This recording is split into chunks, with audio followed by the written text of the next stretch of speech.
Lo, there do I see my father. Lo, there do I see my mother. And my sisters and my brothers. Lo, there do I see the line of my people, back to the beginning. Lo, they do call to me. They bid me take my place among them. In the halls of Valhalla, where the brave may live forever. These are the voyages of the starship Ragnar. Her mission to explore the Shackleton expanse for new friends and allies, and to fearlessly peer into that final frontier. All right, and welcome everyone to the much anticipated, not necessarily long overdue, because we've actually been playing consistently, so good for us. That's been my MO thing lately. I've been like the much anticipated but not long overdue, because we've actually, like, my games have been running like weekly, which has been nice. The only one that is obviously cursed is Rise of the Rune Lords, because that stream is cursed. No group has ever completed a full run through. I promise you that we will. That Saturday group is going to do it. Also want to make the announcement here live on stream for those that were also enjoying Symbol and myself in the Sunday Call of Cthulhu game. That game has come to an end. It's not a cliffhanger, though, because it is a completed story. We did have some plans, but unfortunately, some player scheduling conflicts, etc. And candidly speaking, just wasn't getting the viewership that I was hoping for. So I have decided to end it for now and maybe replace it with something else in the future. We'll see what happens. But in the meantime, enough about other games. We're here to talk about Star Trek Valhalla. We are in our third season, which is crazy. This is going to be episode 24, which is amazing. I want to say thank you to you guys for sticking through with me. We've had some good episodes. We've had some, not great episodes. We've had some episodes that were phenomenal. I can't say we've ever really had a bad episode. I will say this. I'm a badass, and they are badasses too. That's really all you're going to get out of me as far as badness. But with that being said, let's go around the table. Let's have everyone talk about themselves. Tell us who you are playing. And then we're going to have a delightful opening log. I've actually had a chance to read it beforehand from none other than Lieutenant Commander Krev, played by our very own Drubaka. So we're going to go Brian, Symbol, Sidereal Day, Drubaka, and then Charles Warren. Take it away, my friends. Hello, I am Brian, also known as Mind Over Brian, at Mind Over Brian on both Twitter and on Twitch, although on Twitch I spell it with a 0, and I am usually playing Captain Asba Traso, the Betazoid captain of the Ragnar, with who has forsaken his, sorry, I got really confused. He's forsaken his telepathic gifts, but this week, the captain is busy, so I get to play a bunch of other crew people. Yeah. I'm very excited. Yeah, it's going to be good. It's going to be really, really good. I'm excited about it. It's going to be good. All right. Next up. Hello, I'm Symbol24. You can find me on Twitch and Twitter under the same names. Although on Twitter, there's an underscore between the 2 and the 4. And I play Lieutenant Alden Paris, the science officer aboard the Ragnar and member of the Great Paris family and lineage. Good evening, I'm Sidereal Day, and I play Commander Ajay Shahira, the Bajoran Chief Medical Officer and First Officer on the Ragnar. Wait. How can you be both? Yeah, we're gonna do this every week. All right. I'm done. Because she's a badass, that's why. She's really freaking good at her job. Right. Numbnuts. All right, fair enough. Yeah, that's why they left me in charge this week. True.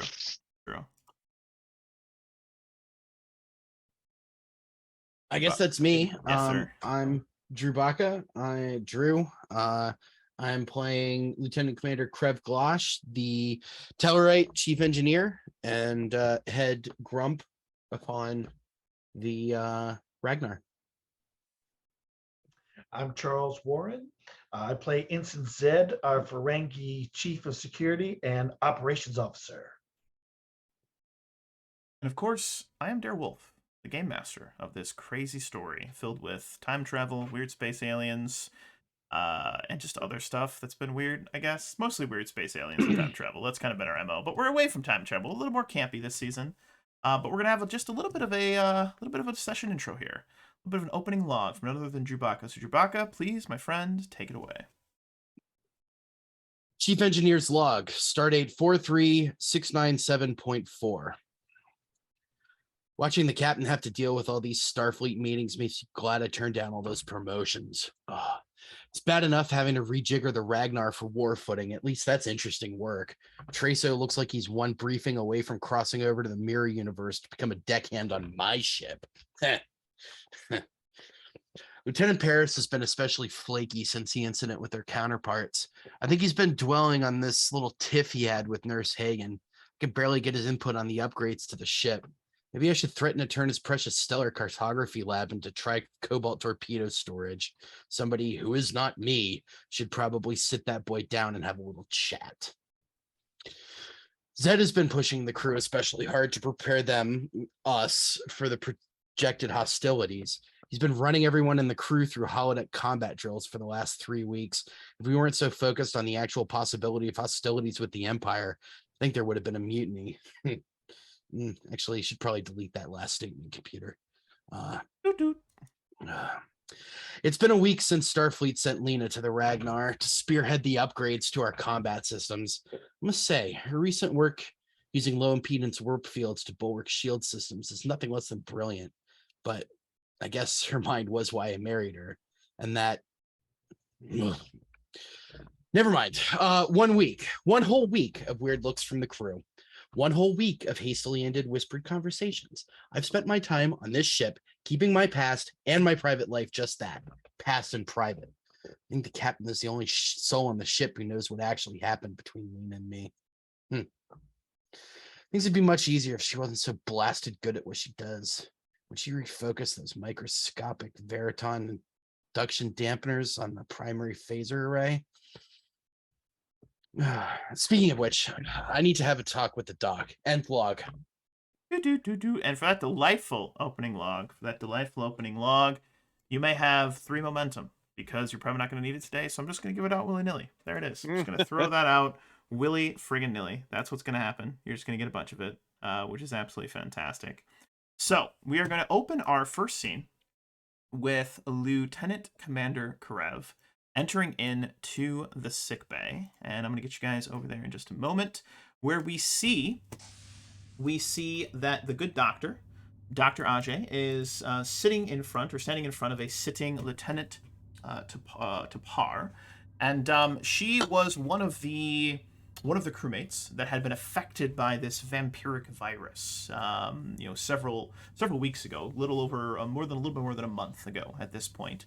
And you've been doing, weekly check-ins. They were daily at first, and then it became weekly. And this is one of her last check-ins. So I'd like to open the scene. You have a medical tricorder in your hand.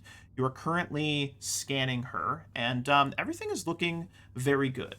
Lieutenant Tapar here is just kind of sitting there, very Vulcan-like, just waiting.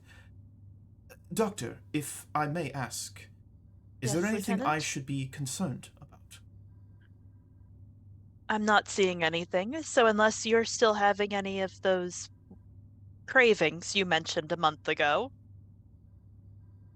She kind of tilts her head to the left, and then to the right.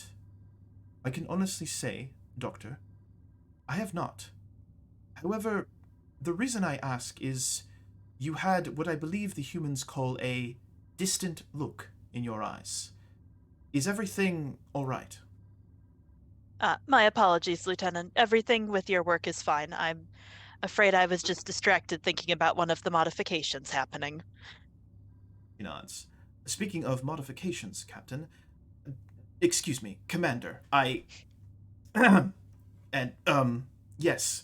And she just kind of twitches a little bit, and your tricorder starts to go up on some of the chemicals that are for aggression, and then you see her just take a deep breath, calm down, those chemicals drop back down. She says, Commander, I request the ability to leave now, if I may.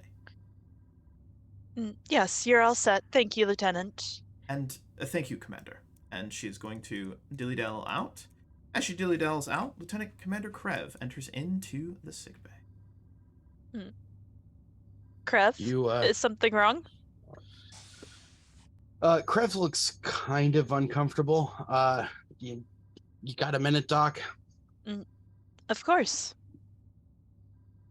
So, I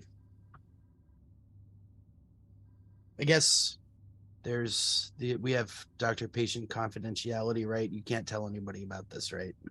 Unless you are a threat to others or to yourself, that's correct. Yeah, that's not an issue. Okay. So you know that my ex-wife is back on the ship, and Yes. she can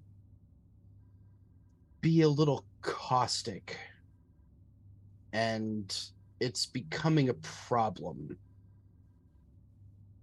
And I was wondering if you had anything that could help.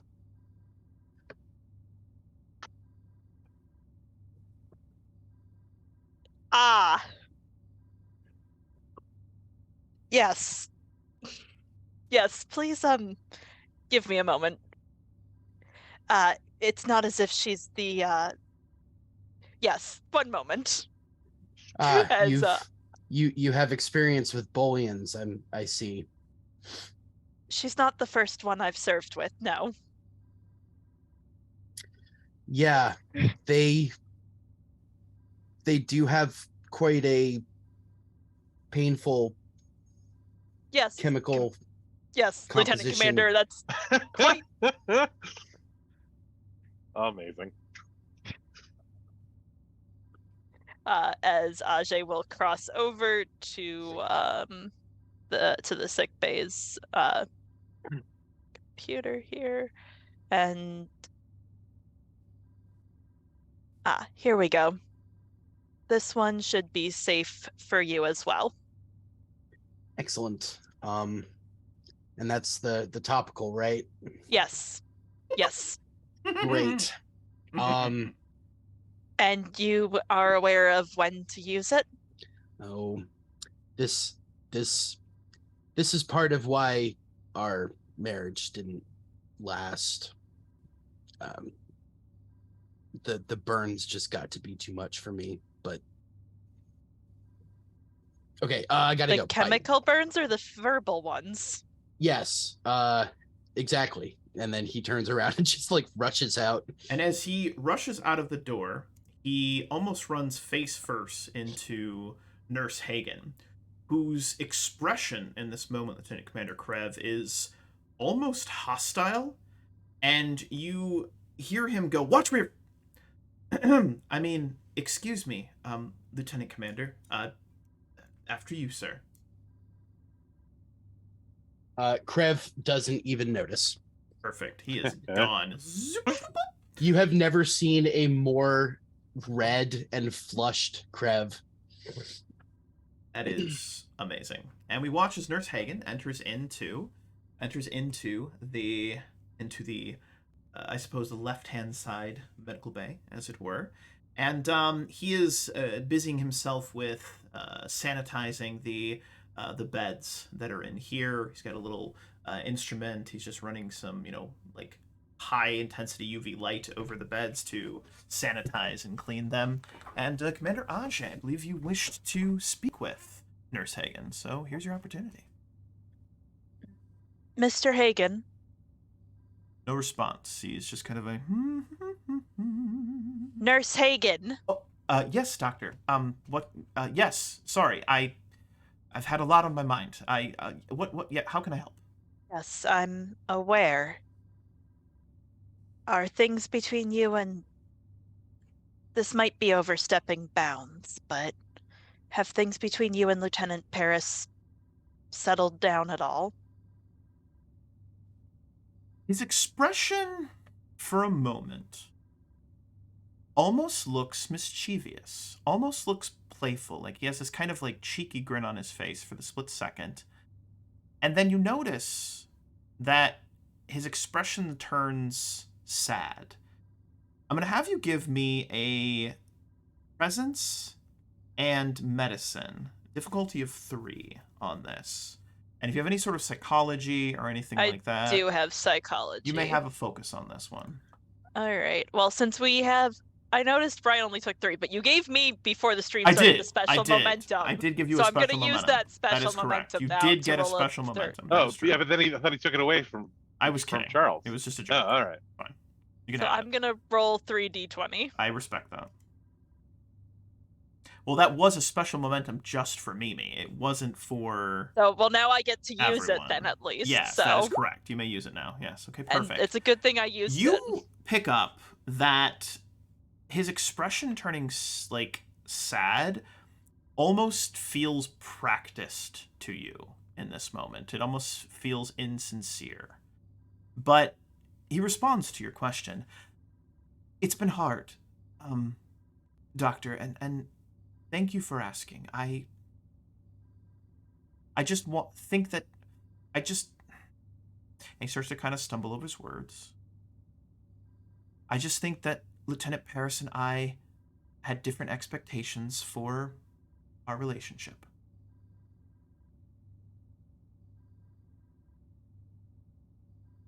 Oh.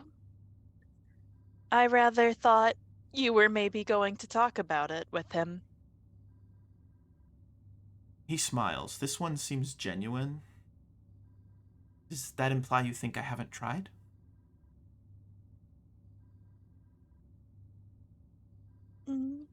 I'm going to guess that means that you have. And you've... He sets his little medical instrument down and actually jumps up onto the bed and just like sits there, like listening to you. Excuse me. And that whatever your different expectations are, you've reached a compromise then?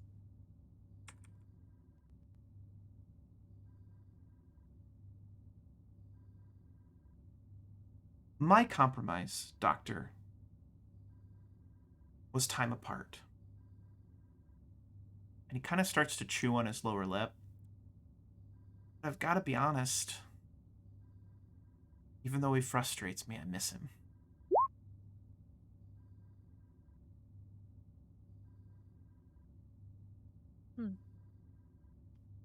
Well, then I hope things work out. Oh, I have a feeling they will, Doctor. And he starts to whistle. And one thing you know, Dr. Ajay, Commander Ajay, Hagen doesn't really whistle very often. Yeah. This is a new thing. And it's kind of like a jaunty, like, Your microphone's not picking it up. I know it's not. He's just like, is it not picking it up? Nothing? No.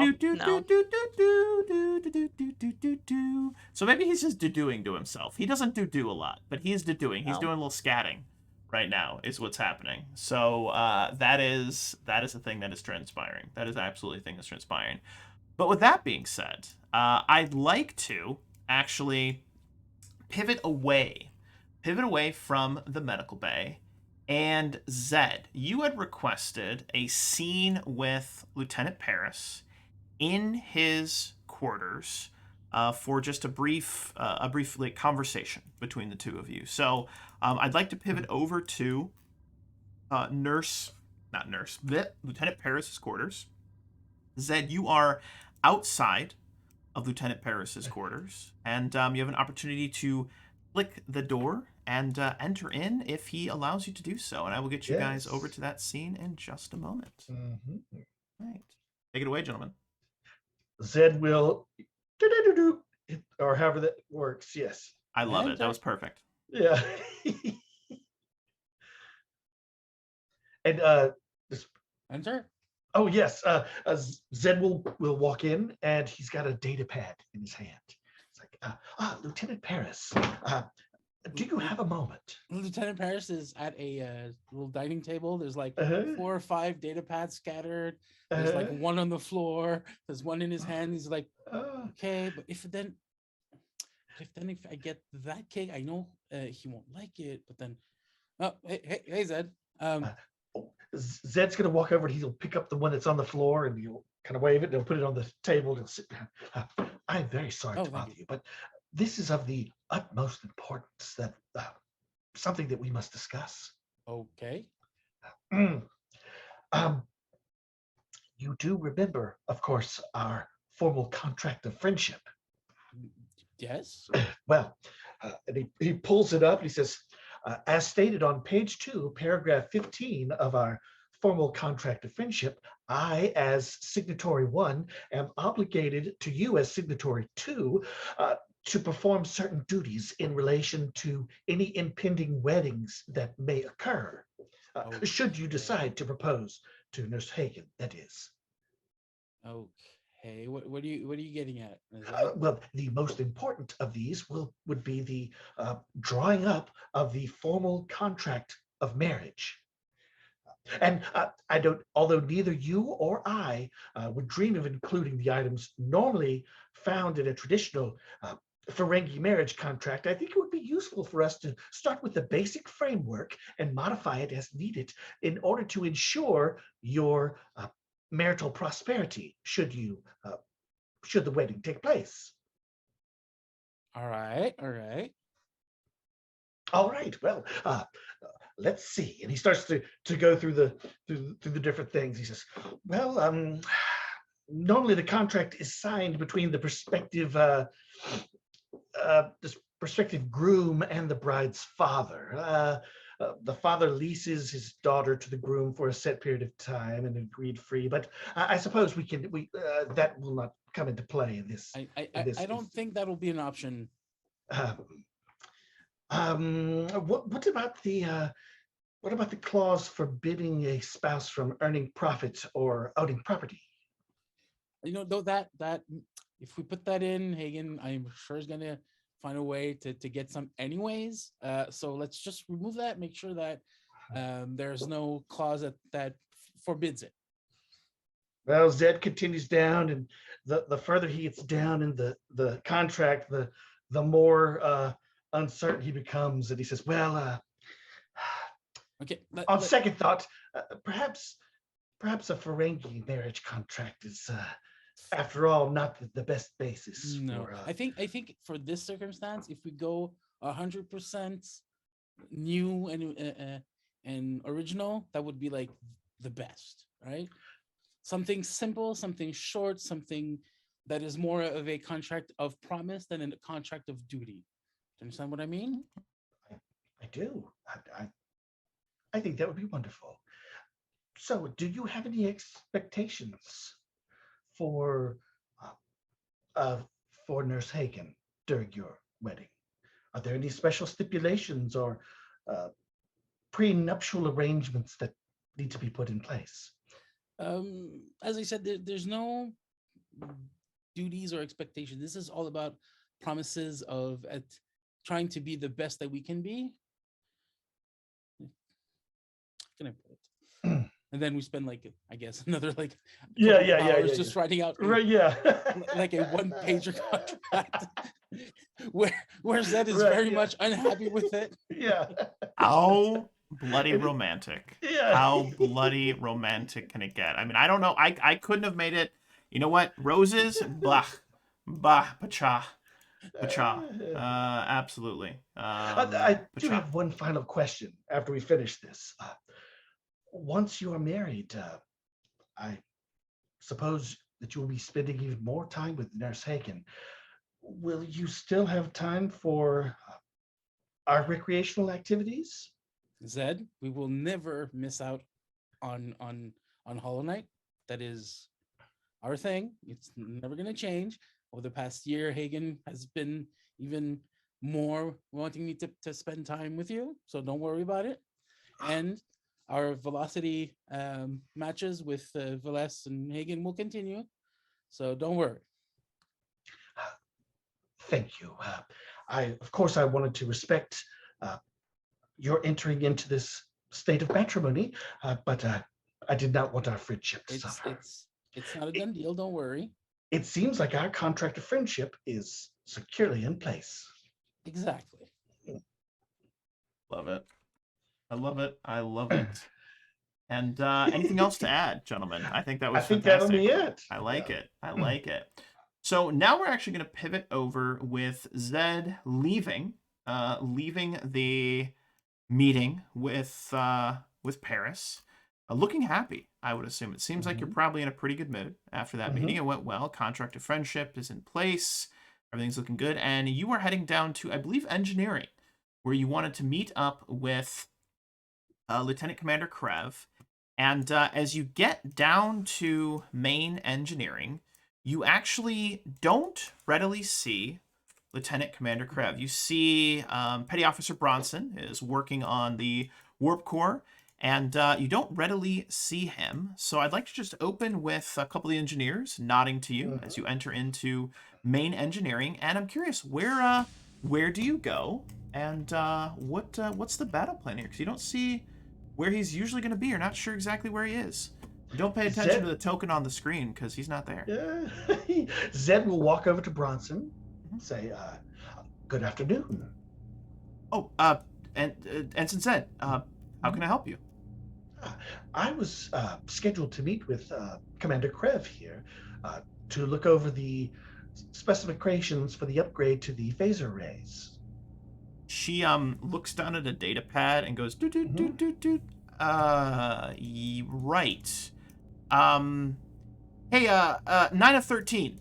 Have you seen Lieutenant Commander Krev? Not recently.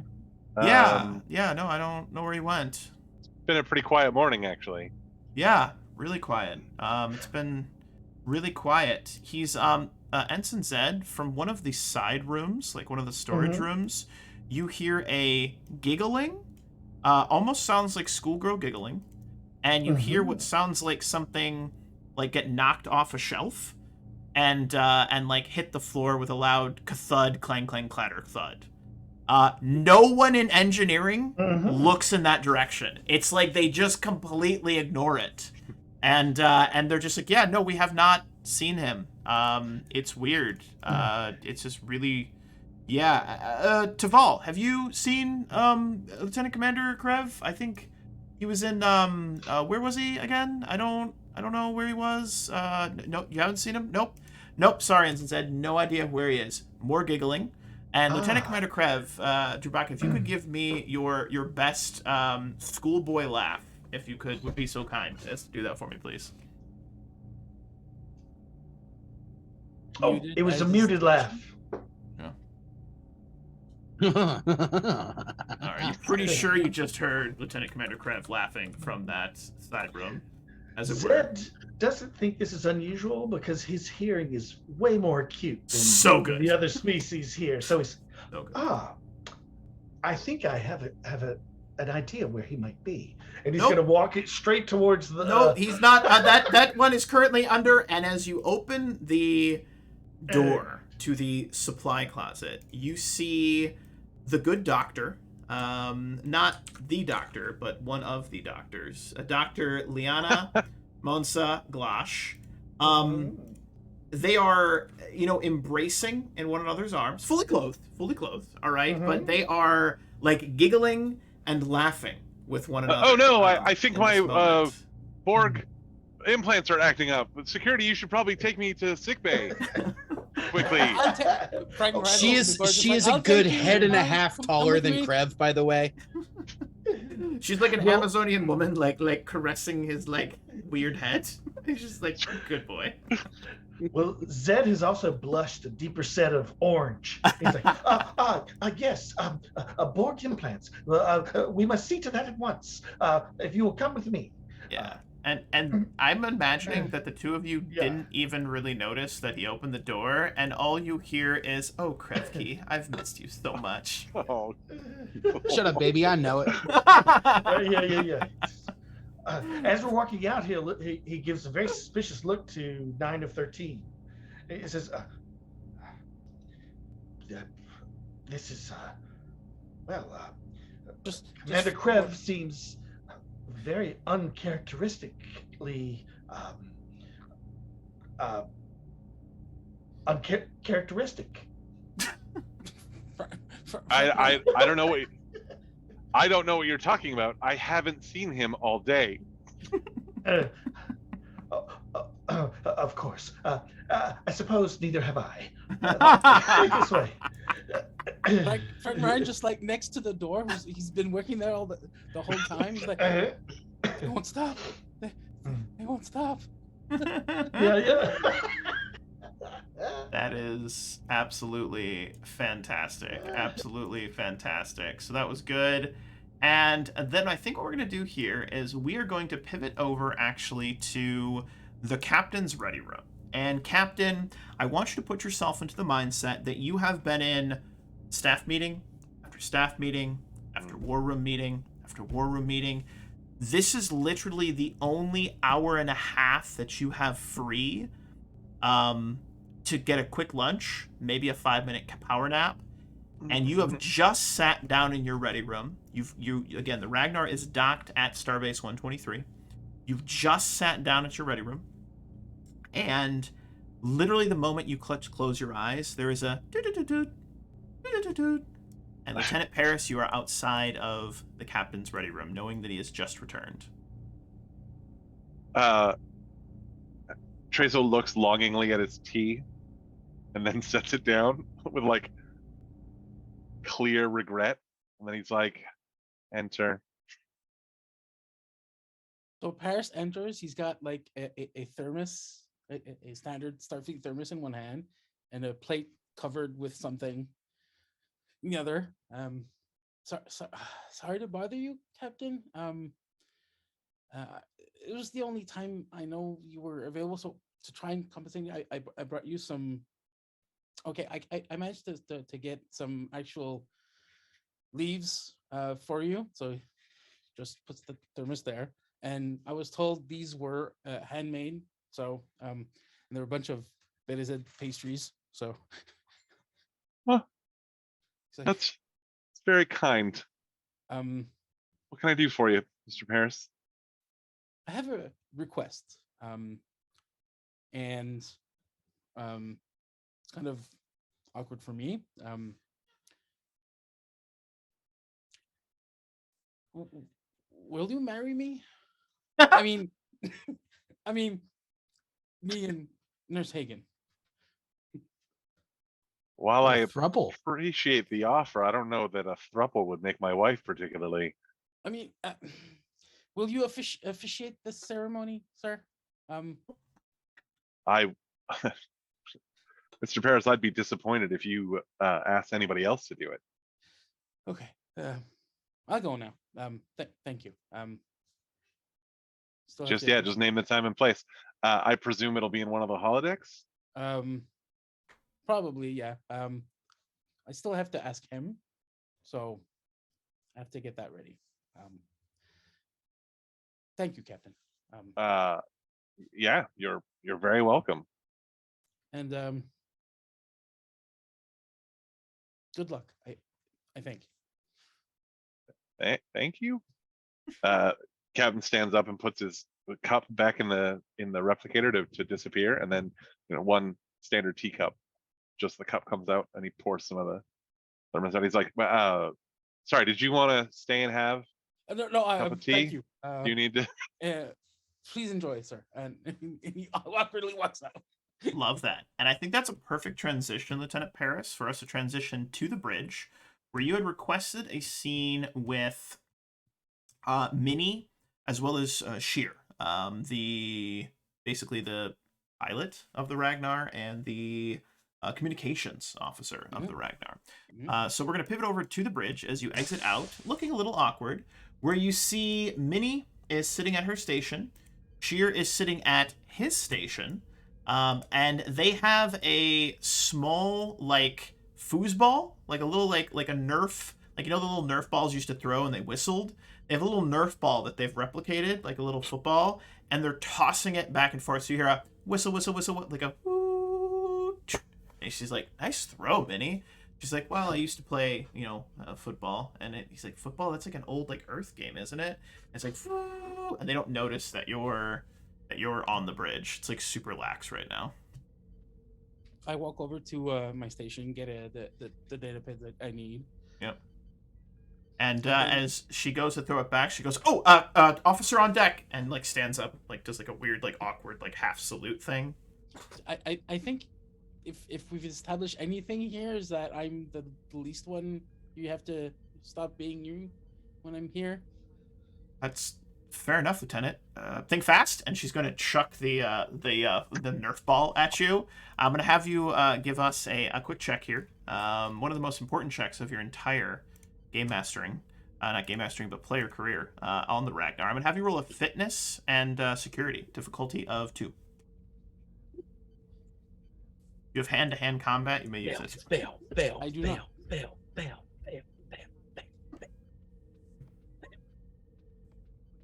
I love it. We're excited. Oh! Just catches it. It comes flying at you, and with the data pads in your hand. No, the data pads go flying. Okay. I'm like, Love it. So he just barely catches it, and she laughs and goes, "Nice catch, Lieutenant. You mentioned you wanted to speak with us, so I guess we're all here right now. Was it something important, or...?" That pad and, awkwardly throws the ball at Sure. Give me a minute, Sure. Talk to me. And so I walk over and hand over a commendation request for outstanding performance to Meanie. Oh, thank you, sir. I don't know what I've done to deserve this, but thank you. Throughout the time we've been on the Ragnar, you've shown that you've been more than capable to pick up the slack, to cover my ass when it needs to be covered, and do a better management than I do. So yeah, this is deserved and well met. And thank you, I sir. hope that someday you'll be able to have your own senior position. So keep it up. I can get into. You'll still need to cover me for at least another week or so, because things are happening and it's gonna be awkward. If I can get into at least half the shenanigans you have, sir, then I'll be happy. Maybe. All right. You had something for me, sir? Sheer says. Sure, we're gonna need to go into the conference room. Oh, all right. In trouble, sir? Oh, conference room. All right. Go. All right. And then the two of you scurry off over into the conference room. And go ahead and continue the scene. But yeah, what are you guys up to? So this is a request to transfer to a better ship, not as a. This is only for you.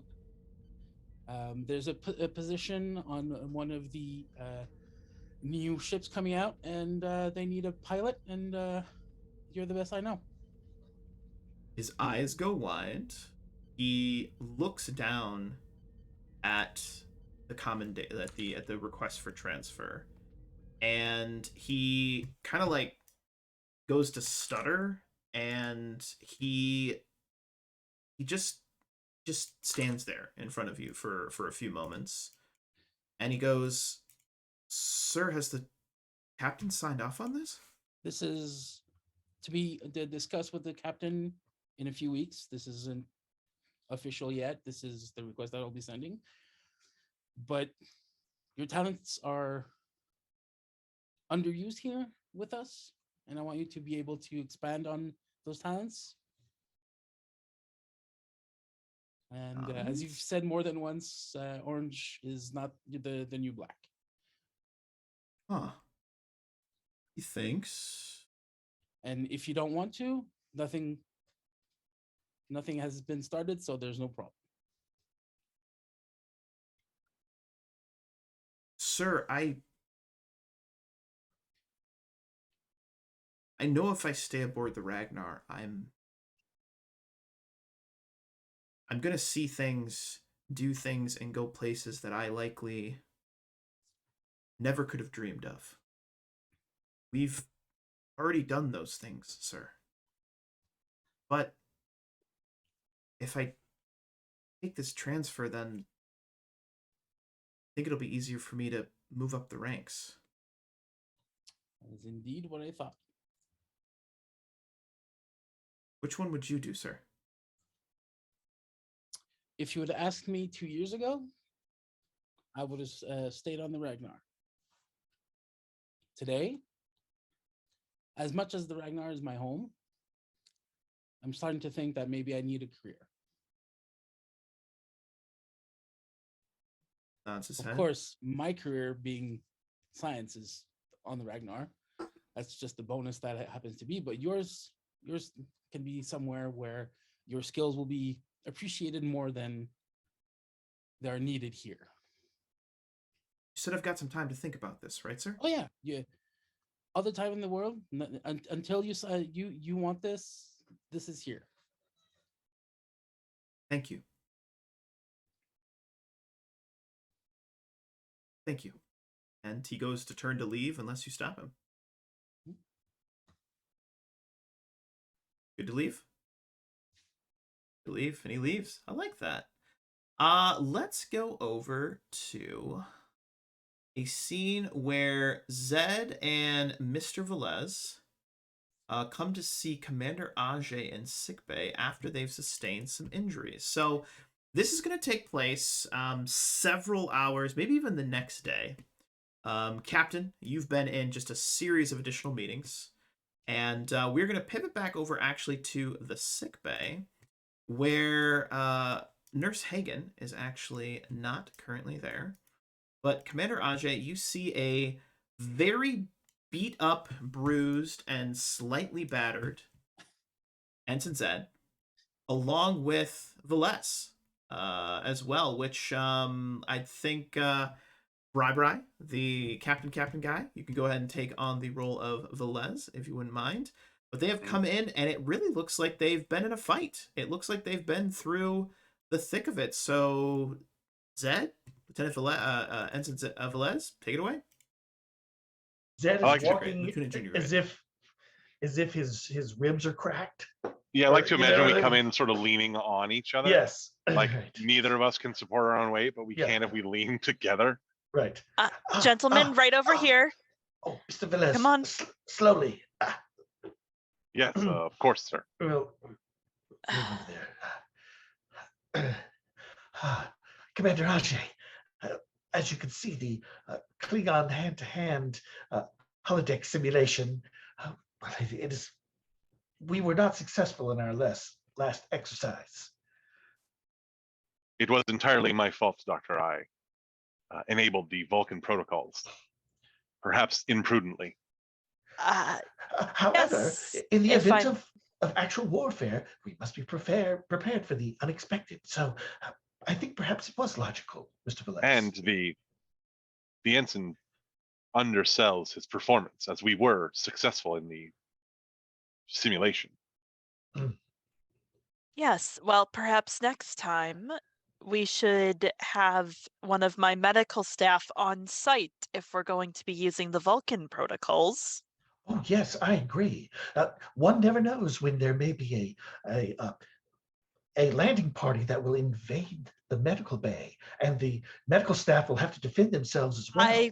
I think that is an excellent idea. Ensign Zed, I was thinking more along the lines of so you don't have to limp all the way down here before getting some medical attention. Oh yes. Well, there is that too. Doctor, I do not see the logic in this. Why would we endanger a medical personnel when it is unneeded, unless it is for training purposes? If they wait outside the holodeck, they will not be endangered, Mr. Velez. And you will still receive medical treatment sooner than walking down all the way from the holodeck to treat, that's definitely at least 2 cracked ribs, Mr. Zed. Oh, well, it's a record. Not one that I think we wish to be repeating. Very true.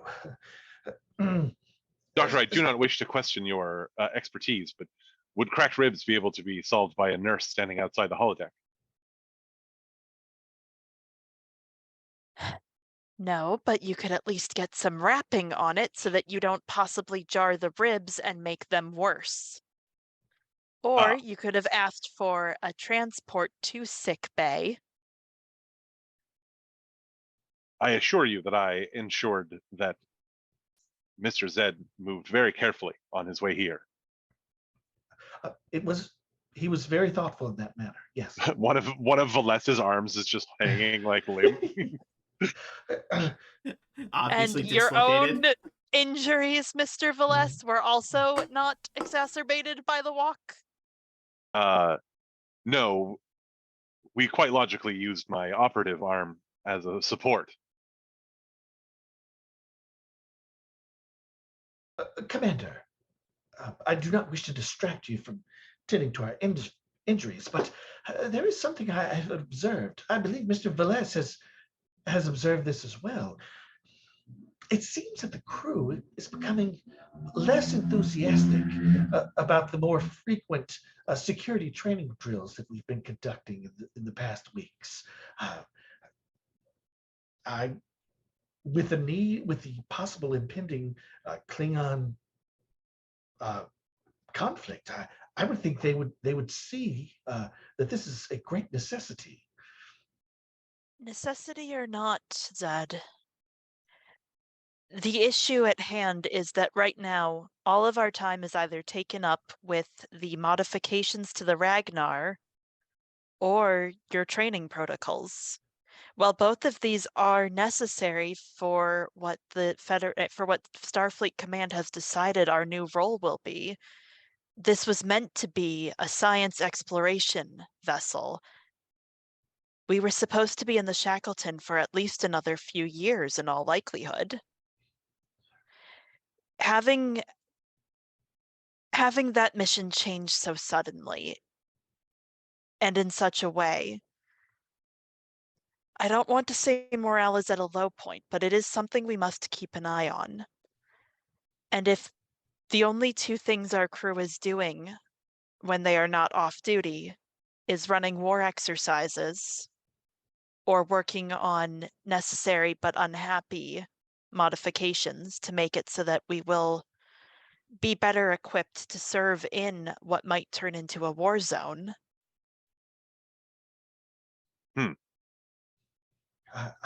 I understand. Perhaps some of the blame is mine. I too feel the same way.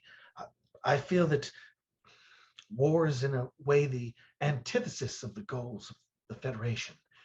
It saddens me that the diplomacy would have failed so much that we would come to this level of tensions. And if we should go to war, as Chief of Security, I do not know if I could bear it if we were to lose any of our crew.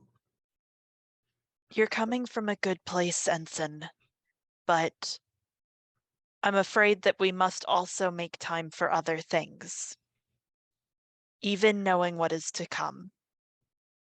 Perhaps my suggestion to run hollow incursions in the mess hall were ill-advised. Yes, Mr. Valles. Just a touch, perhaps. Do you have any suggestions, Commander Ajay? Something that could perhaps get the crew's mind off of this, but not too much. No, not too much, but we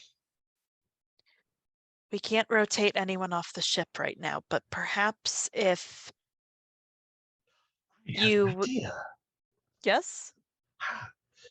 Perhaps we could arrange, Mr. Velez and I, for a recreational activity that the crew would participate in, but still be Klingon in nature, so that it would be sort of a cultural, so that it would be educational. Mr. Velez, you and I could put on a Klingon opera for the crew. I wonder if we could. I'm certain that Commander Krev has. I would imagine he would have a deep singing voice. Perhaps we could enlist him as well. I'm sure if you put out a call, you might find many volunteers. I have also heard that human crew members will like to pair food with their musical appreciation. Perhaps we could combine it with some sort of Klingon feast. Oh, yes. This idea is getting better. Commander Ajay, would you care to volunteer for a part within the play or the opera? How is your singing voice? Unfortunately, best left unheard. Thank you. But I would be delighted to assist with the food preparation, provided I can find the time. Yes. Now, All we have to do is choose the proper opera. Mr. Velez and I should get right on that, just as soon as our injuries are repaired. Classic. Absolutely classic. I love that. I love that. I love that. And I think that's a great moment for us to flash forward a little bit. And we're actually going to pivot over to astrometrics, where I want you to imagine construction noises. So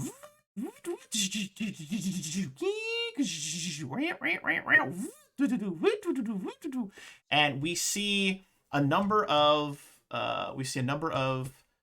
crew members. Engineering, we see 9 of 13 is there. We see that the good doctor, not the doctor that we know, but the new doctor, the Bolian doctor, as it were, she is actually speaking with 9 of 13. 9 of 13? 9 of 13. As Lieutenant Paris enters in. And Lieutenant Paris, this is your baby. This is astrometrics. This is where you do all your science shit. All right. This is the science heart. And I want you to imagine that panels are ripped out.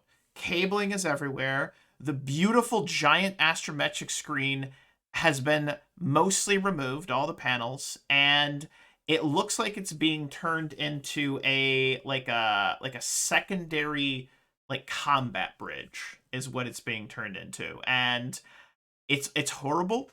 It's disgusting. And as you walk in, you see this blue doctor.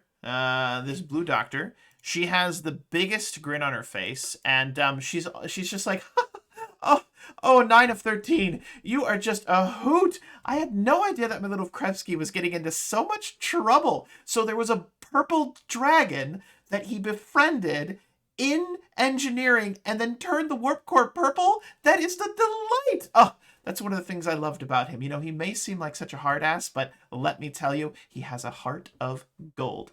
Absolute gold. By the way, could you remove panels 16, 18, 22, 30? We're going to need to make more room for additional power relays for the additional command bridge.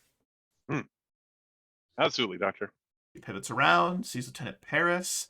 Lieutenant Paris, how are you? What's her name again? Dr. Glasch. Dr. Glasch. Dr. Glasch to you. Lieutenant Paris, I wasn't expecting to see you here. I do apologize for the mess inside of your astrometrics, but wartime does call for wartime things. Hopefully you can understand. He doesn't seem to really care or notice. That's good. He's like very focused on something on his data pad. Perfect. She kind of looks at you for a little bit and says, you seem a bit distracted. Krevy did mention that you can sometimes get into your own head. Something that you'd like to talk about, or... Oh, I'm going to use that.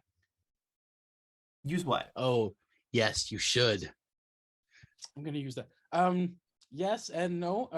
Sorry, there's personal stuff and it's fine. Sure. I was told that you needed my help with some of the upgrades I made. So yes, I wanted to ask you about the subsystem where you redirected the isometric subspace interference generator to help boost power to the cloaking device.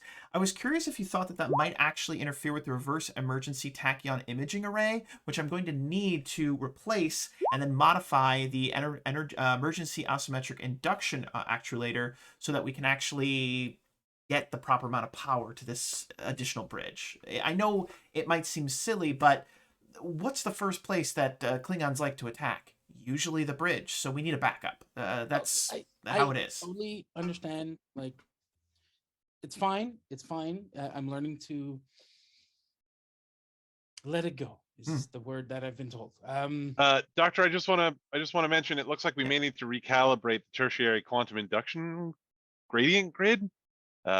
Which will add probably another couple of weeks to our timeline. You can bypass that whole system if you use the back of panel 22. There's a hidden power generator that I left there. I don't think we have the authority to extend the nonlinear ionic reciprocating unit like this, Mr. Paris. I mean, who's gonna complain? Not Krev. I mean, our power conduits might when we pour too much power through them. No, these are all improved. We did that with Bronson. Don't worry about it. It's rated 5 times it's what it's supposed to be. Yeah, I recognize Bronson's work. This must have been her that nullified the primary polar unharmonic unit. Exactly. All right. So before Doc, before we go into more of this, I do have a personal question, if you don't mind. She has a data pad in her hand, which she very quickly sets down, and she almost like there's almost like a motheringness to it. Like she like takes like your like places her hand on the or your elbow, moves you to the side away from the other engineers and the science personnel that are inside of the astrometrics, and she finds a little chair, basically puts you down, and she is like an Amazonian woman. Krev, you described her as being like 8'9", like she's huge, right? Like just a huge woman, 7'6". Yeah, you're muted. She's so tall that you're speechless, as it were. She's like head and shoulders taller than me, but Krev is like 5'2". Yeah, she's like 7 foot tall. She's huge. Yeah, right? I'm Just a 5'10", duck so, going you know. through places, which is awesome. So she like doesn't forcefully, but it's just kind of like sit, and then she takes a seat next to you in another chair, like across from you, and says, "Dish." So I have to ask, who asked first? You or Krevy? That's actually a very interesting question, Lieutenant Paris. Lieutenant Commander Krev and I didn't really ask. Our relationship, it just kind of happened. He was passionate about what he loved, engineering. I was passionate about what I loved, and it was in that shared passions, the admiration for one another's passion, that we just sort of fell in with one another. And she kind of turns a little bit of a darker shade of blue in this moment. There almost looks like she might be blushing. And she says, "He's very good with his hands. And I like that about him." And Paris is just turning red. It's like, I heard. Okay.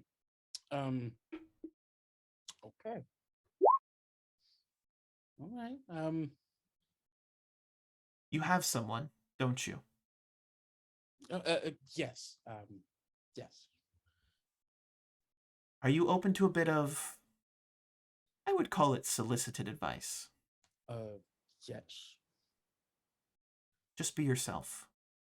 If whomever this person that you are enamored with loves you and appreciates you, then they will respond well if you're your true, authentic self.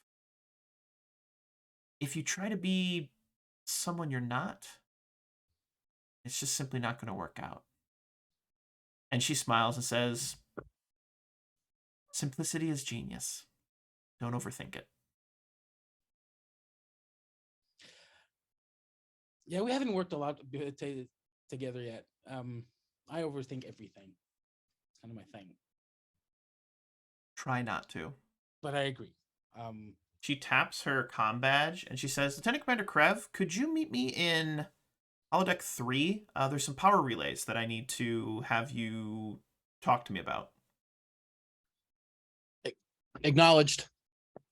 Well, I've got some power relays to look at, and if you need any, and good luck with your person. And she has this big grin on her face. She looks over and says, "As you were," and then she's gonna head out and head off to holodeck 3 or 2. All right, Holodeck 2, Miner, 3, doesn't matter. Let's get that panel off and get those relays up and going again. Absolutely delightful. Absolutely delightful. All right, so we're going to do that. Now, there were some additional scenes that folks wanted to have, and I want to make sure that I'm getting to everyone. So we've had a couple with Paris here. Karev, were there any other scenes that you were interested in having with other crew members? Anyone else right now? We can fade to black on your trip to the holodeck. We'll just fade to nothing. black. I didn't have anything else pressing. Okay, perfect. If anybody needs me for anything, go for it. But Commander Ajay, anything for you at this moment? Nope. I hit the scenes I wanted to. Okay, perfect. Ensign Zed, anything for you, sir? Zed would like to check in on Krev again. This time he'd be very cautious. Like we might have a scene of the, you might see the engineering and you see the doorway coming in and you would see, yes, Zed looking like this. Love that. So this will be several hours later, the same day that all this is going on. You actually see that Dr. Glasch is in main engineering, is working with, we've actually got 9 of 13 there in this moment. And Ensign Zed is next to Bronson. And you guys are, Bronson and Ensign Zed, you are discussing some of the additional draws. What's really cool about the improvements that Dr. Vance Helsing made is that you were actually able to replicate some of them. So the warp core right now is actually outputting about 125% of normal capacity without stressing the system itself. The dilithium crystals are like, it's almost like they're being refined and used more purely, as it were. So it's just, it's a great system. So it's actually allowing these additional upgrades to be made without ripping out too many systems. So the only thing you're really losing is astrometrics, which is incredible. You were supposed to lose astrometrics, like half the medical bay, a couple other places, like 2 holodecks. So it's actually working out in your favor that you didn't just, outwardly kill Dr. Van Helsing, which is great. Not that the crew would, you're Starfleet people, so it's good. Anyway. Excellent. But Ensign Zed, you see him there. Bronson nods and actually will walk away in this moment to give you an opening to go in and talk to Lieutenant Commander Krev. Boom. Zed will walk over and Commander Krev, do you have a moment? Absolutely, Ensign. What do you need? I was unable to locate you earlier, so I went over the upgrade specifications for the phaser array with Bronson. I hope that was satisfactory. Yeah, she knows. She knows her stuff. However, on a personal note, might I speak with you privately, perhaps in your office, for just a moment? Yes. Thank you. By the way, Krev's office is the main engineering, so I would imagine that Krev just kind of looks around and like maybe takes a step to the side and then back and goes, "We're here." And then Zed goes, "Oh, yes, of course." Commander, you are aware, I suppose, of Lieutenant Paris's impending nuptials with Nurse Hagen? Yes, he's been about as subtle as a Klingon trying to buy a drink. Yes, 2 Klingons, even. But as Lieutenant Paris's friend, well, I feel it is my responsibility to help guide him into marital harmony as well as possible. And therefore, I wanted to request that you speak with him, Commander. Out of the entire senior staff, I do believe you are the only one who has some experience in being married, even though your venture ultimately ended in failure, if I may say so. However, I think you could possibly give him some excellent pointers. Would this be something you'd be willing to undertake?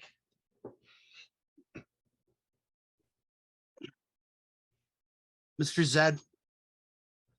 Commander Krev. My willingness to undertake the venture, I believe, is secondary to my suitability to the venture. I see. Yes, I have been married. Mm. I am also divorced, and I'm a miserable prick almost all of the time. That may be to your advantage. Um, you may be able to give him advice on the road that he should not take, so to say. You know what, Mr. Zed? I'll give it a shot. It's on your head. Thank you. Thank you very much, Commander Kraft. I will assume full responsibility. I'll be sure to inform Mr. Paris of that when we have our discussion. Thank you very much. And then my pleasure. And Zed will depart. I love that. I love that.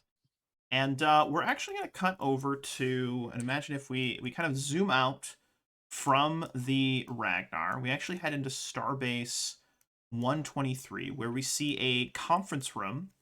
Sitting at the head of the table is one gray-haired Admiral Janeway. Yeah, that very Janeway herself.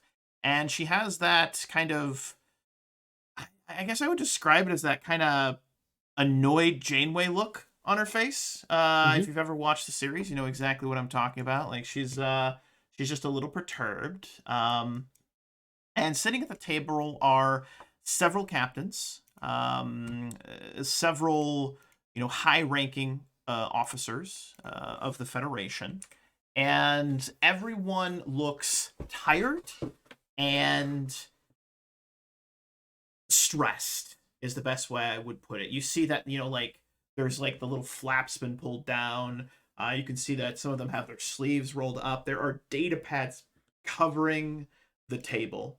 And Janeway has been right in the middle of discussing some of the, that is to say, some of the movements of the Klingon Empire's fleet. They have like a couple of main fleets. But the issue is obviously birds of prey having cloaking devices. It's been hard to track them, but it almost seems like they've been basically probing the border. And what we're going to do is we're actually going to pull up a view of known space.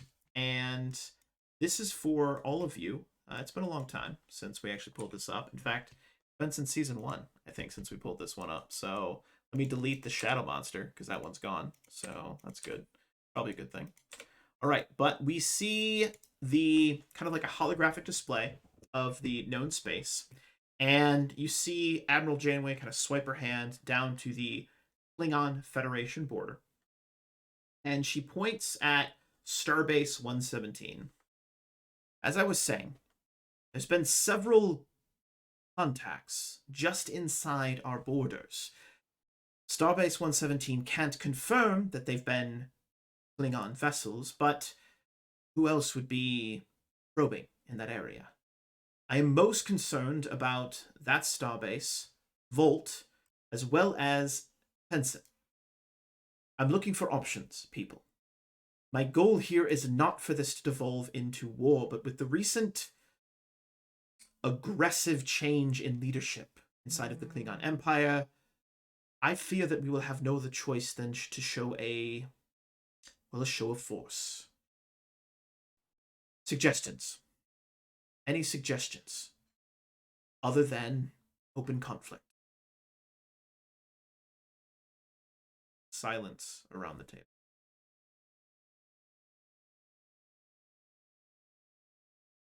Even Captain Traso is silent. Muted. As is tradition. Oh, can't hear you. Got nothing. Uh-oh. What'd you do, Brian? Did you double mute yourself? Nope, nothing.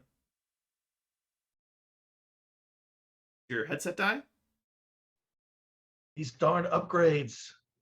Really been rough. Nothing. We got nothing, Brian. She stares at him. She sees Traso, like, trying to talk. And she's just like, it's all right. You can finish your drink. Take a moment. Fine. Nothing? Nothing yet? Still not there?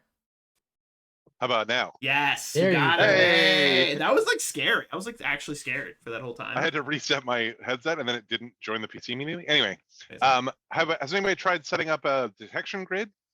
Not along the border necessarily, but perhaps we could triangulate between Starbase 117 Vault and Tessin. I seem to remember that Captain Picard had a record of having done that in a previous conflict with Romulans. She nods. One of the other captains who is there right now, this is a captain, Captain Exana, actually pipes in as well. That's actually a really good idea, Captain Treso. I was actually starting to work on a prototype that would be, well, it's not exactly by the books, and Janeway pipes in and goes, I don't care if it's by the books, off the books, inside the book, left of the book. I need options. I'm trying to save lives and I'm trying to save equipment. What do you have for me? Just, well, like Captain Tresa was saying, if we set up a detection grid, it would give us at least a warning if the Klingon fleet was moving in or if there were birds of prey moving in. It's based partially off what Captain Treso had mentioned, Captain Picard's what was it again, Captain Treso? I'm sorry, I'm having a moment here. I'm just exhausted. Well, at the time they used a modified tachyon grid formation between ships. But if you use the if you used a variation of DS9's replicating minefield to instead create buoys that would support the tachyon grid, you would be able to pick up cloaked ships. And if you set it up with enough granularity that you could identify the registry on these ships, you might have you might be able to identify whether or not these are officially sanctioned Klingon Empire ships or just rebel Klingon forces. One of the other captains, a Captain Cotter is his name, goes, and in that case, if they weren't sanctioned Klingon Empire ships, we could classify them as pirates and then either engage and destroy or engage and arrest, since they would be violating our borders.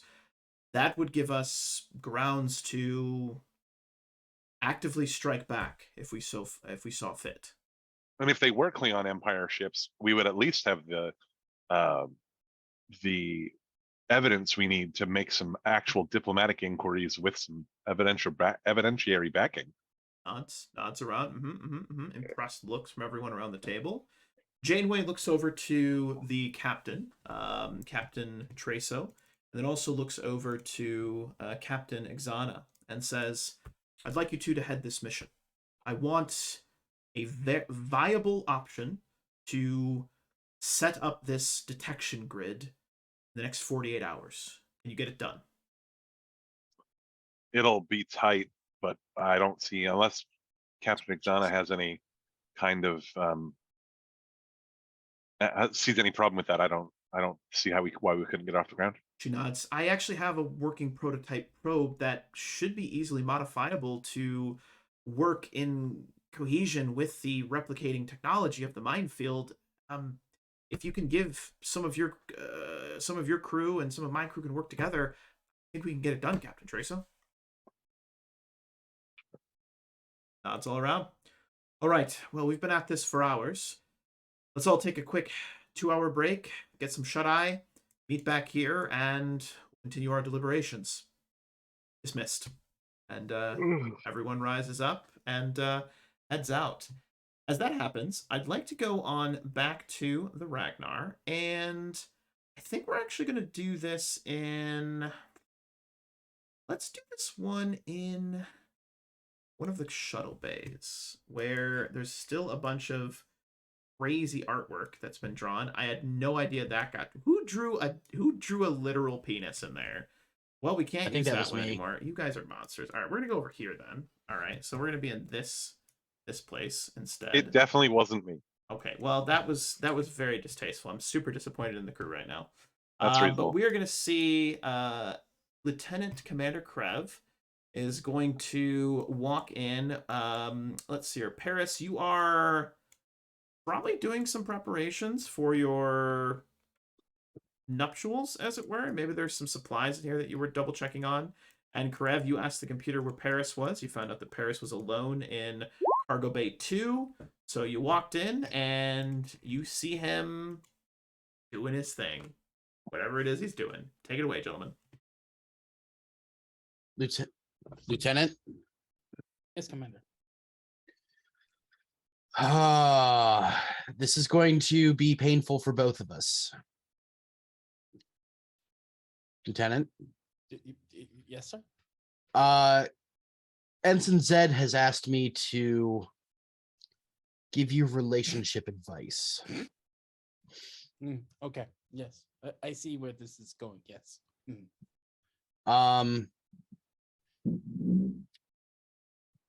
I take it you are preparing to ask Nurse Hagen for his hand in marriage? Yes. Have you done it? No. Why? It's been a month. It's complicated. I want it to be like exactly how I wanted it to be, so I needed time to prepare. Does he know why you're taking so long? Yes and no. But we've talked it out. There's no more awkwardness, I guess is the word I'm going to say. But he knows that something's coming, and he knows it's coming. He just doesn't know when, where, and how. So, yeah. Very well. He well. knows it's before we leave, so yeah. And your preparations are almost complete for this mission? Yeah. The last thing was to make sure that the bridge, the second bridge is finished, or else I might short something, and I don't want to short something. So that's the main reason why I'm not doing it right now. Very well. I suppose you seem to know what you're about. If I could give some amount of advice about marriage, mine fell apart because we wanted different things out of our careers. She was ambitious and wished to move up the ranks through Starfleet and through her career as a scientist, and I just wanted to be an engineer on a starship. So make sure your careers are compatible. The other problem is she's a Boolean, and they have a very high pH, and I got a lot of chemical burns when we were intimate. So make sure that when you're intimate, you have the proper salves and creams to avoid injury. Also, he's an Orion, and he like reaches from behind him and hands him a rice and fertility symbol and says, "This should help you in your stuff." I don't know. This was all Zed's idea. Blame him. And he just drops it at his feet, turns around, and walks off. Thank you, Commander. And then actually, that will be funny and helpful. Thank you. Yep, my pleasure. Let's never do this again. Yes, please. Absolutely bloody fantastic. Absolutely bloody fantastic. So I will open it again to the crew. Any final scenes that any of you would like to have before we move into one of our final requested scenes? And as I had mentioned to you all at the beginning of this session was really just going to be a bit of a pocket episode for you guys to discuss with one another, talk, just kind of have a little like, it's a little downtime. You know what I mean? As you're preparing a bridge episode, as it were. Not the actual bridge, but a bridge between two different story arcs, as it were. There was one scene I wanted with the doctor. Please. Absolutely. That's right. Yes, there was. That's why I asked. Perfect. So let's pivot over to back to the sick bay, which we've been in a lot today. We've been in sick bay a lot. But good doctor, you're actually getting ready to actually get off your shift in the medical bay, and it's like later in the day on the ship, say maybe like 8 o'clock at night. You're just wrapping up some paperwork. I'd actually like you to be at your desk. Let's have you be at your desk. I think that makes sense. In the office, you have an actual office, unlike Lieutenant Commander Krev. And Lieutenant Paris, you are going to walk in and take it away, my friends. Hey, Doc, you got a minute? Lieutenant? Yes. Have a seat. Thank you. This is going to be weird, especially considering how weird things have been couple of weeks now. Have you noticed? You know what? I'm just probably overreacting. It's fine. And he just like tries to get up, just sits back down, tries to get up, and he's like, I don't. Lieutenant, if it's bothering you this much, you might as well say it. Like, you're his boss, so have you noticed anything? Yes. Weird? Yes. Is it because of me? Is it because I wasn't fast enough? I don't know. He's been super moody, and he can flip on a dime. Like, he's always been moody, but this is not like this. Yes. Lieutenant,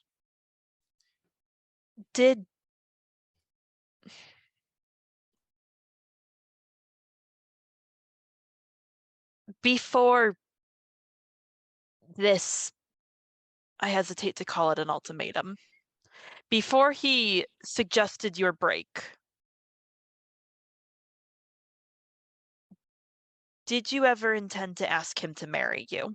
Yes, of course.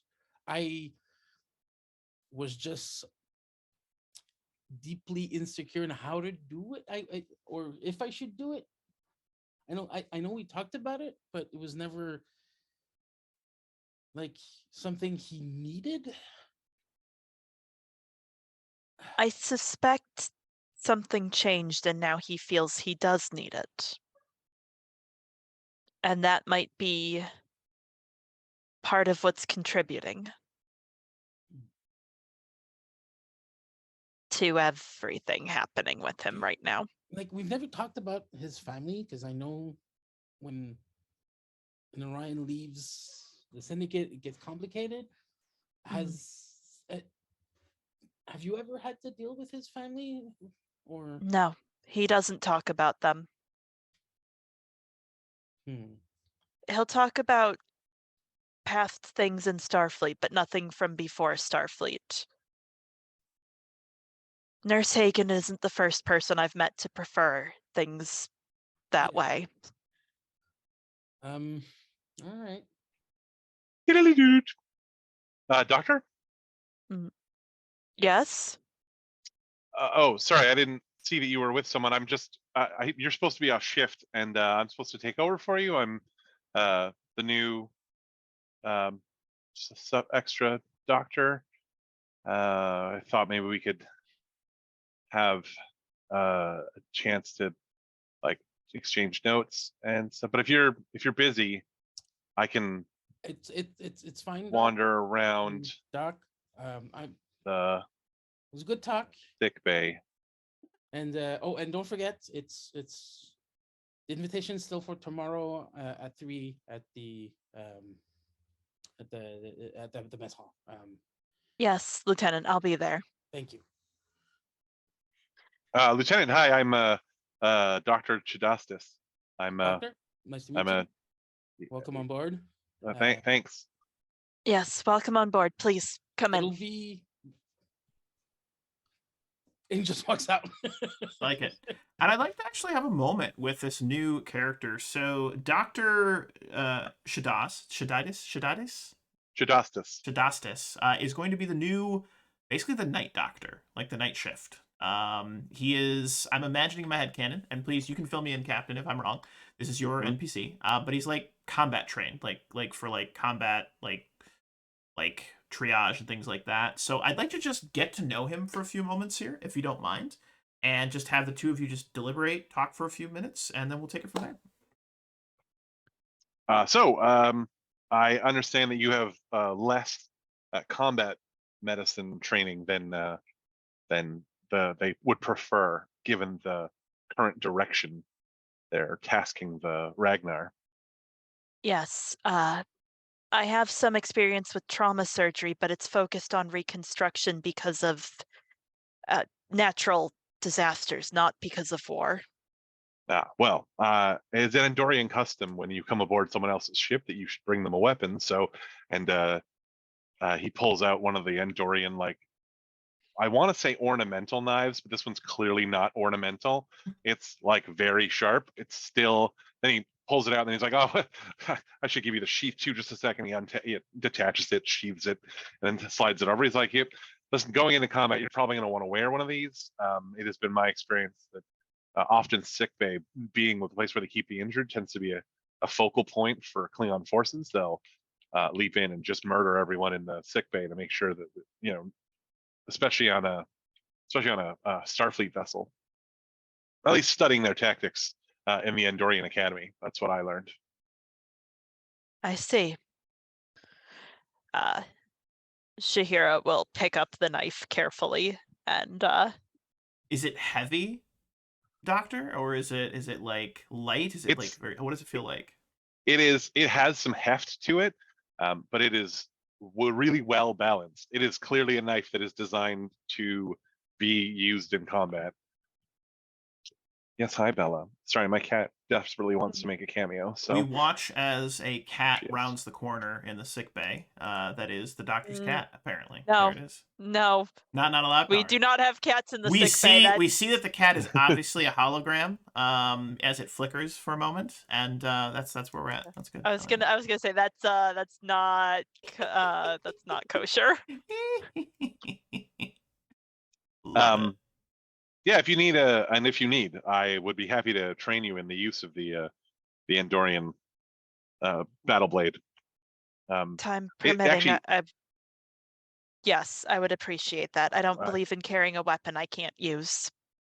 I was gonna say, the nice thing about it is it lends itself very well to the same sort of strokes that you use in surgery, and I've read your record, and it seems you're quite an accomplished surgeon. So laser scalpel movements and these knife movements are just mirrored, but on a larger scale. I will keep that in mind, and I will attempt to arrange our schedules so that we have some time for you to show me how to use it. Excellent. You'll find I require less sleep than most Starfleet doctors. One of the things that recommended me to this post is that I have a genetic condition which overproduces the Andorian equivalent to adrenaline, a less caustic version than the human hormone.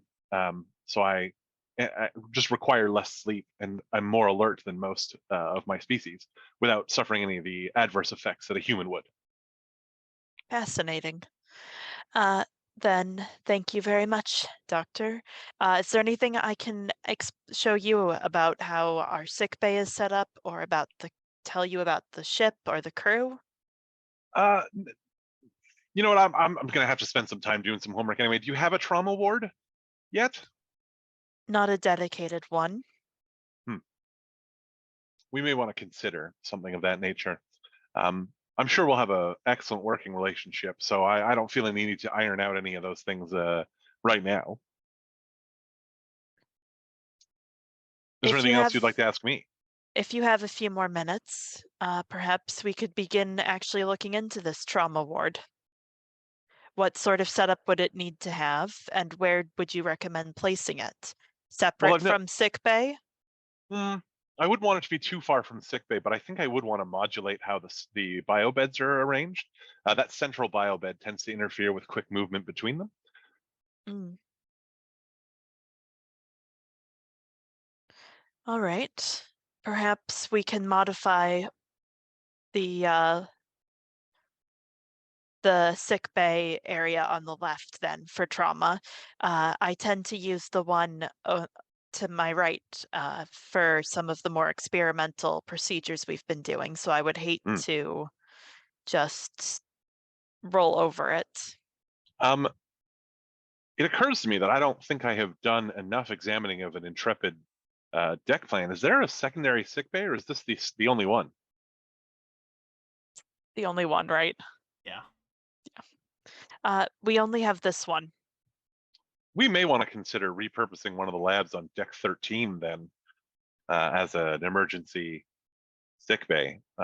In the event that there's some sort of catastrophic attack or failure on any of the decks below deck 10, I would hate for people to have to make the trek all the way to deck 5 just to If we're receive. going to do that, we should do it sooner rather than later, given all the other modifications they're doing to the science labs. Indeed. I like that. Let's end it there, because I think you guys probably end up deliberating, talking about what you need to do for a little bit longer. But I'd like to pivot on down away from you all, deep, deep, deep into the bowels of the ship. We go all the way down to one of the shuttle bays, where we actually see one of the runabouts that is aboard the Ragnar, the only runabout that they have. And we see that the shuttle bay at this particular time, it's about 2:40 in the afternoon the next day, okay? And we see Nurse Hagen with a mischievous grin on his face, whistling. He walks in, he looks left, he looks right, and he's looking as though he's trying to make sure. I think one of your runabouts got exploded, but maybe it's been replaced at this point. I digress. All right, so you lost one of your runabouts when you got transported in time, but that's neither here nor there.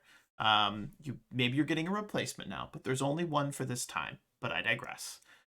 Stop messing with my flow. It's evil Hagen time. Anyway, no, I'm kidding. All right, so as we were saying, I'm just fucking. So we watch as not evil Hagen is going to look left, right. Make sure he's alone.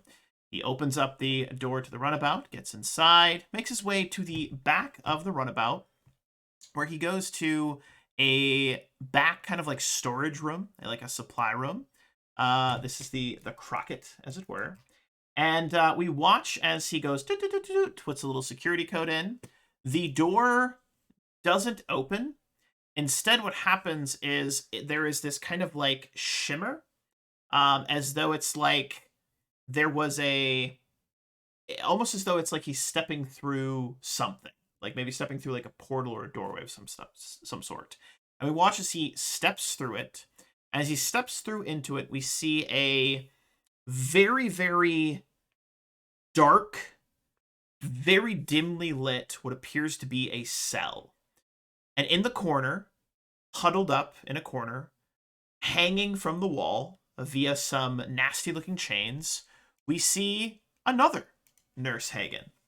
And this Nurse Hagen looks to be underfed, looks to be maybe gotten the crap beaten out of him a couple times, got some like a black eye, bloody nose, and he seems to be wavering in and out of consciousness. This Hagen, who is dressed to the nines, looking just snazzy as can be, big grin on his face, walks over and grabs the chin of the hanging and dangling Nurse Hagen. Look at you. Look at you and your pitiful little self. You don't deserve him. You're weak, small, fucking fool. You had your chance, and now is mine. Mine, and I'll have yours. You see the little Hagen there, hanging from the wall. Sad, beat up Hagen. We're going to call him Sad Hagen. We see him look up, and he goes,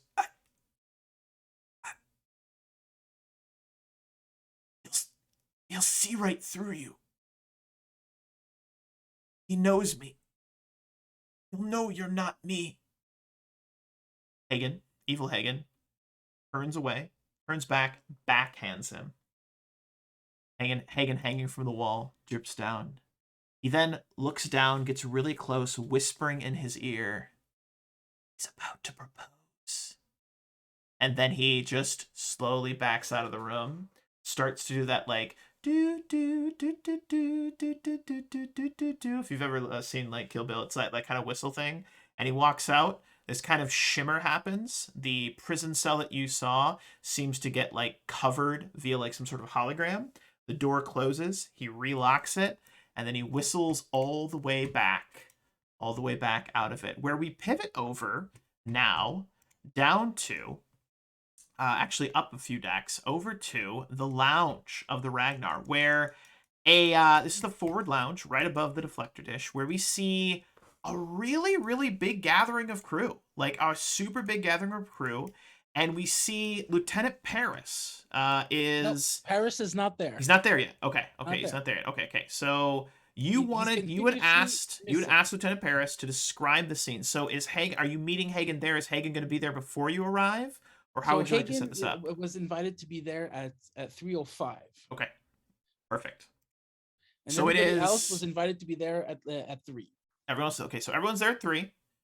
3 o'clock passes. When is Paris going to show up? When Hagen shows up. Okay, so you're showing up together? No. Okay.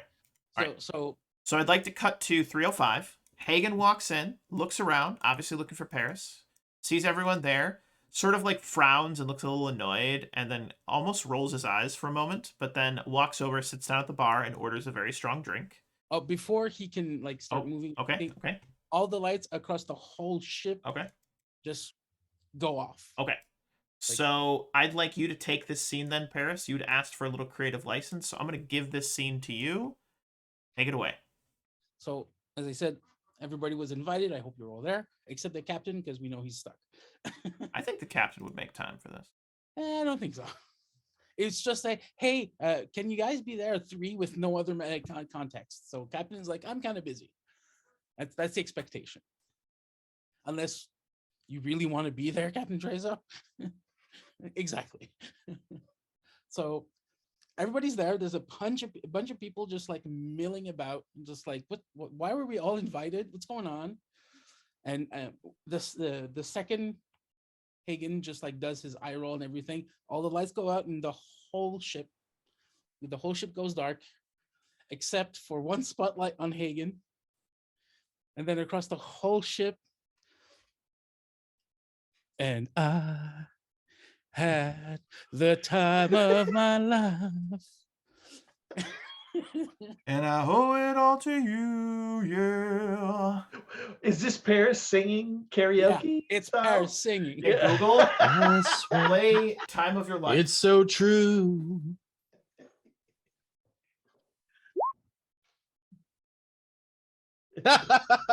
Wrong song. All right, hey Google, don't get me a copyright strike. Stop music. So yeah, hey Paris, Google, stop music. Everybody can hear Paris, and except there's the one light, and of course he's singing, and I won't try and get more copyright strikes for. There's the captain and the other captain and one of the science labs. Like, the hell? Yeah. Zed leans over to Krev and says, "Excellent work, Commander." Like Krev, like, I had nothing to do with this. I have a talent, Ensign. I have many talents. So while he's singing, he starts. There's a second spotlight that appears like in the middle of the lounge, where he's standing on one of the tables with a weird microphone and just singing. And then when the beat gets up, if you will, he jumps down, and then a bunch, like half the people in the room, it start to freeze up, and then the lights come back on. And then when the beat really hits, everybody that like half the people in the room start dancing, choreographed with Paris. Oh. And then in other rooms, there's just people like throughout the whole ship, like about 20 to 30% of the ship is dancing. Beautiful. Musical montage. And he's doing the whole thing of walking cutely and slowly towards Hagen while dancing and all that. And then when the music stops, he's got one microphone in one hand, and in the other hand he's got the statue that Krev gave him. Yep. Here now. He's like, and Seeks Jamaharon. Yeah. And gives it, leans it over towards Hagen. He's like, will you have Jamaharan with me for the rest of our lives? Nurse Hagen looks down at the fertility symbol. That mischievous smile that I've mentioned a few times appears on his face. And he gets down, and in the sweetest, kindest, most loving voice, he says, "Of course I will, stupid." Yeah, everybody. Everyone's like, woo! And then, Time of Your Life plays as everyone's celebrating, comes up and starts patting you on the back and stuff. Yeah, that's good. And then there's a chirp chirp. Treso to Paris. What the hell? Yeah. At the time of my life. Yeah. And we watch as everyone is celebrating. We once again sink down deep into the bowels of the ship, where we can see the runabout. We go into it. We phase through that holographic projection, and just kind of like muted in the background, you can hear Time of Your Life playing, and we just see actual Hagen crying. Oh. End scene. And then that will be the end of our session. Good job, everybody. That was a lot of fun. That was a lot of fun, actually. I really enjoyed that. Evil Hagen must die. Wow. All right. I mean, well, not die, but evil Hagen must maybe. Maybe die. I don't know. Yeah, that was a lot of fun, everybody. I really wanted to give you all just a little bit of time to just kind of like explore some different plot lines, arcs, relationships with some of the other crew, and I wanted Lieutenant Paris to have a chance to propose to Hagen. Not Hagen, I guess it was. Evil Hagen. Yeah. Surely he'll see through it. Surely he will. Surely. I mean, he kind of did, but didn't. And he didn't. So it's all good. It's all good. But absolutely fantastic job, everyone. I hope everyone had a great time. I really did. I entitled this one Little Tale because this is going to be a bunch of little stories that we're going to tell of you guys. I really like your new NPC, Captain Trace O'Brien. I didn't know he was going to be a doctor at first, but then like it just felt right that he's like the night doctor. Like he's like a combat doctor, combat medic basically. And that just felt that was really cool how you leaned into that. I wanted to compliment you on that. Zed, the scenes were fantastic. Paris, that was super fun. Love the time of your life. Lieutenant Commander Krev had messaged me like, how do you think she's gonna be? And I was like, I knew that Drew was gonna hate me. But it's just a little Krevy. It's all good. I hope someone uses that against him in the future. I came up with a couple pet names I didn't even get to use, but go ahead, Drew. It's the second time you've done this to me. I know. So we had Amma. Yeah, that's right. Yep. She was yeah. Oh, Dory. Adorable. It's the second time you've given me a wife or partner of your character that I can use against you. It's been great. It's almost as if I kind of play a type. I love it. And then yeah. Fantastic. Almost like that. But as I always say at the end of every episode session, any final thoughts, questions, comments, or concerns before we get ready to wrap up today's session? Lots of fun. All right. Well, good time. Yeah, good game, guys. Absolutely fantastic. As I always say at the end of every session as well, thank you so freaking much to the players for playing. Without you guys, this is impossible, and this was an absolute delightful session. You all did great. Thank you to the viewers for viewing. We did cap out about 12 viewers tonight, so I really want to say thank you and appreciate everyone stopping in and hanging out. And just happy gaming, everybody. Enjoy the rest of your weeks. You'll see us all back here, same game time, same game place next week for episode 5, our sort of mid-season adventure where, well, I'm not going to spoil it for you, but things are going to get a little spicy. That's all I'm going to say. Things are going to get a little bit spicy. But in the meantime, be well, be safe, and again, happy gaming. Good night, everybody.